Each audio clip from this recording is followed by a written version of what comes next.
Hey guys, welcome to Strictly Sega this week.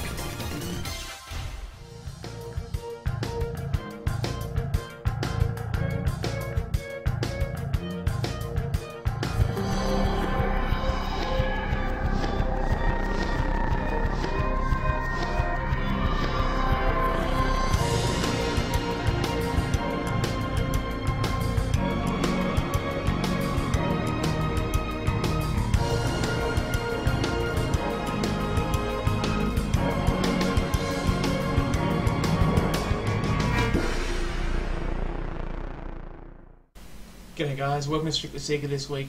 Here we are at our last episode for the season, 23 weeks straight, and it's been quite an ordeal. But we need a break, and before we do that, we're going to take a look at a game that's been done by a few other reviewers out there, but we think it really is the definitive Sega Saturn game. It's what comes to most people's minds when they think of the Saturn. I know it certainly does for us. Yep, it's number one on my list, on my top 10 list. And it has a special place in my memories, so it brings me great pleasure to present to you guys Nights into Dreams.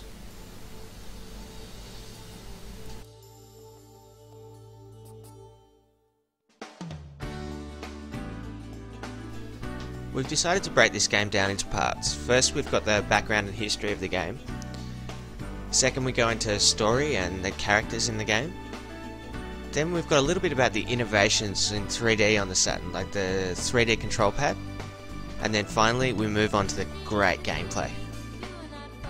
And in part 2, we're going to look at levels and bosses, including Reeler and the Wise Men, the final boss, codes and cheats, Christmas nights, Journey of Dreams, and some other places Nights have made an appearance.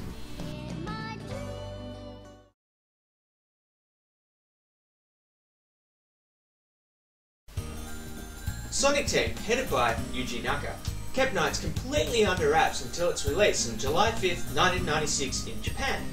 Then later on that year, on August 31st, they released it in North America, and then on October 7th in Europe.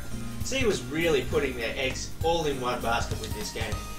It was meant to be the ultimate turnaround for the Saturn, providing it with a killer exclusive new app and with great story and innovative gameplay. It was just what the Saturn needed to steer away from all the old arcade ports that it was producing and that rather embarrassing 32X add-on that we'd rather not talk about. Sadly, Nights was swamped in all that was Sony and the PlayStation at the time of release. It was also released around the same time as Crash Bandicoot and Mario 64, which quickly gave it the tag of Sega's Mario 64. It's a pretty hard thing to live up to. The thing is that Nights couldn't really compete with the free-roaming Mario 64 because it was really just a 2D game on rails with 3D elements.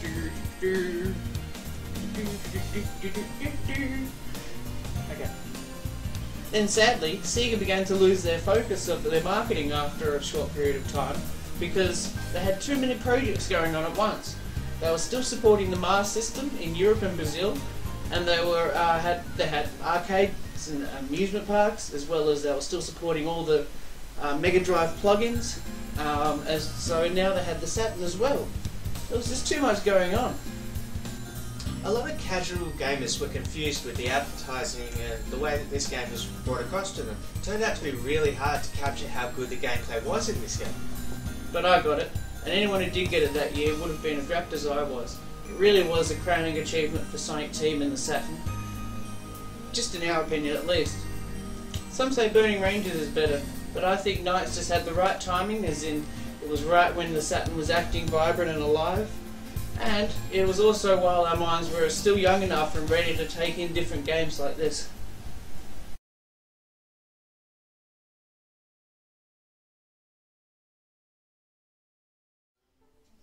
Clara Sinclair and Elliot Edwards are the main protagonists of this story. They are both 14 in the European and American version, but 15 in the Japanese. Clarice is having nightmares about how the judges will react to her singing in an audition for a play, and Elliot is having nightmares about missing a winning shot against another group of basketballers. Their dreams are played out in a world called NiGHTS. The bad guy in this game is Wise Man the Wicked. He sends out Nightmarians to collect the power from human dreams to make him stronger, to be able to break from the subconscious into the real world. But one of the Nighttopians asked Clarice and Elliot to join him and summon all their courage to save Nightopia. He explains that Knights is attracted to the red energy, known as the red idea of courage, and with his help they will be able to defeat the menacing Wiseman the Wicked. Now, where Knights actually comes from is a mystery. It doesn't say in the book. There has been a lot of debate that he's a Nightmarian gone good, but really that's all open for interpretation. But that's pretty much where the game begins.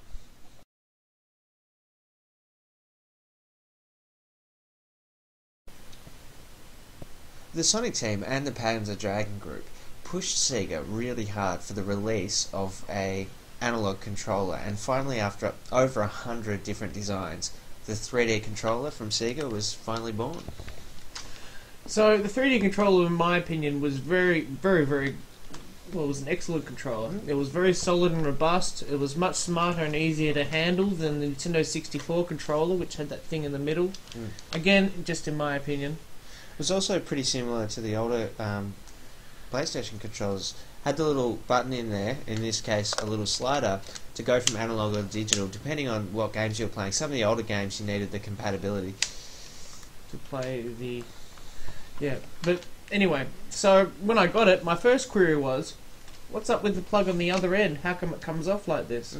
And it wasn't until just recently I found out that there was another game on the drawing board called Air Knights by Sonic Team, which had an infrared port that could be plugged into this, and also had tilt sensing control, so you could move it around, I imagine, like that. Kind of reminds you of something, doesn't it? Anyway, they must have kind of left that idea open, because they've left this feature in here, and yeah, we think that's what it could have been for if they, had kept it.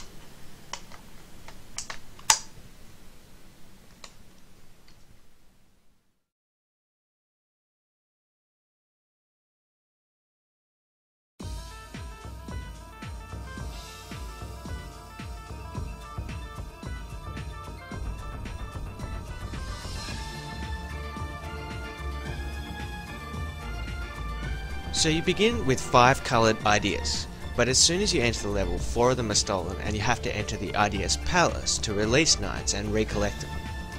You navigate your way through the 2.5D levels, basically interacting with Knights, the enemies and some obstacles in 3D while moving along 2D rails.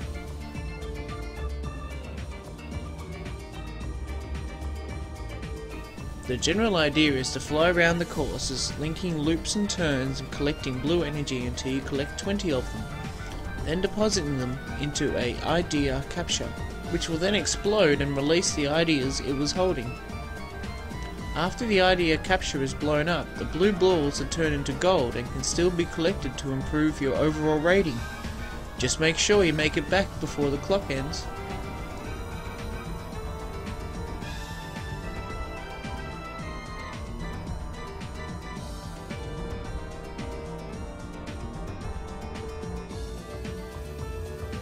If you do run out of time, you'll turn back into kids and have to walk back to the palace to finish the course and turn back into knights.